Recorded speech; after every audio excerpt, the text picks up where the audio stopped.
Teams that should be working the phones ahead of the trade deadline coming up in just 2 weeks and 6 days, either as buyers or sellers. Charean, who do you got?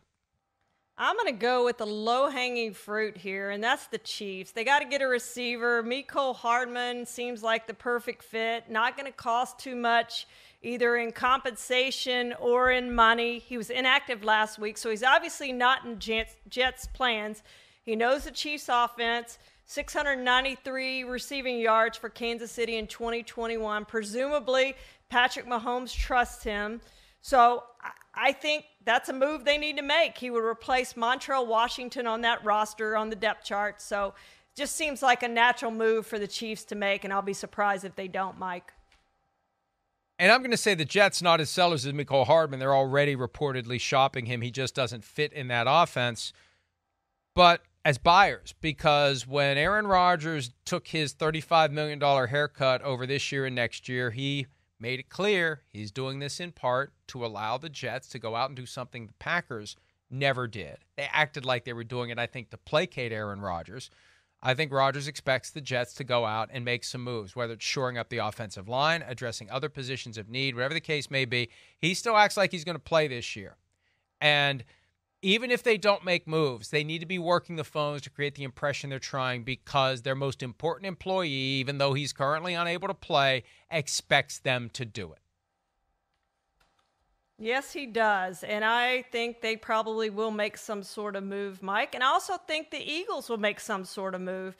Maybe in the secondary. They need safeties or a corner. Jabril Peppers, Jeremy Chin, Budda Baker. Budda Baker wanted a trade last year. All those players would fit them. If you're looking at corners, C.J. Henderson would help them. A bunch of those players. But, this is a team that has made moves during the season and previous seasons. Robert Quinn, Golden Tate are all players that they've gotten in previous years. So I look for them to make some sort of move. And that secondary just seems to be a position where they could shore that up a little bit and become even better, because they're going to have to stop the 49ers. They saw what the 49ers did against the Cowboys with all those weapons. You can't have too many safeties and corners. They could get one of those guys and really help that defense. And look, I'll go with the Broncos in this spot, because we didn't make it the Denver Broncos Memorial Draft where they're exempt from it. They should be working the phones or hoping the phones ring. They should be identifying the players that aren't going to be there next year that they can get value for. One guy that I really don't think is going to be there next year is Russell Wilson. I think a lot has to change. Yeah. They've got like a $35 million injury guarantee that becomes fully guaranteed in March.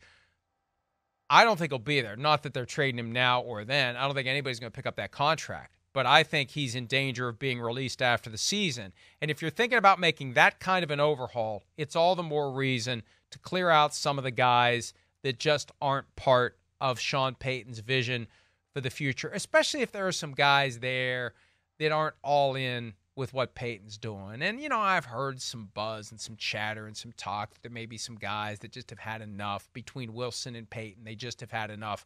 Good opportunity to identify those guys and move on from them while you can. All right, one more round of the draft of the teams that should be working the phones either as buyers or sellers in advance of the Halloween trade deadline. Charean, you're up with pick number 3.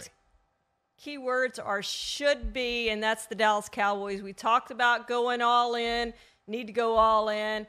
I wouldn't mind them getting a receiver. I don't think they go that route. How about a tight end? Zach Ertz, maybe. Somebody like that. I know they used their second-round pick on Michigan great Luke Schoonmaker, but he hasn't been that yet because he was injured during training camp and the whole offseason. Maybe go get you a tight end. Jordan Hicks, linebacker. You just took a hit there with Leighton Vander Esch. So Jordan Hicks has been a Cowboy killer in his career. Maybe you go get one of those two guys, but I think they need to make some moves, Mike, if they're going to catch the 49ers. I wrote something yesterday about the renewal of chatter that the Vikings should trade Kirk Cousins now that Justin Jefferson's headed for IR. I think there's too many moving parts. I think there's too many considerations. I don't think Cousins is going to be willing to waive his no-trade clause because he's 12 regular season games away from getting paid a huge amount of money again. But if I was the Vikings, I'd at least be monitoring. They've got 3 games before the trade deadline. If they lose 2 of the 3, they're done.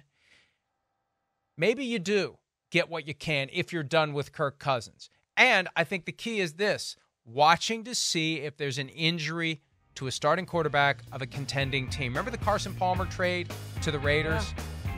Jason Campbell breaks the collarbone 2 days before the deadline. The window opens, and there it goes. Hi, it's Mike Florio. Thanks for watching PFT on YouTube. Hit subscribe for the latest news and analysis from Pro Football Talk.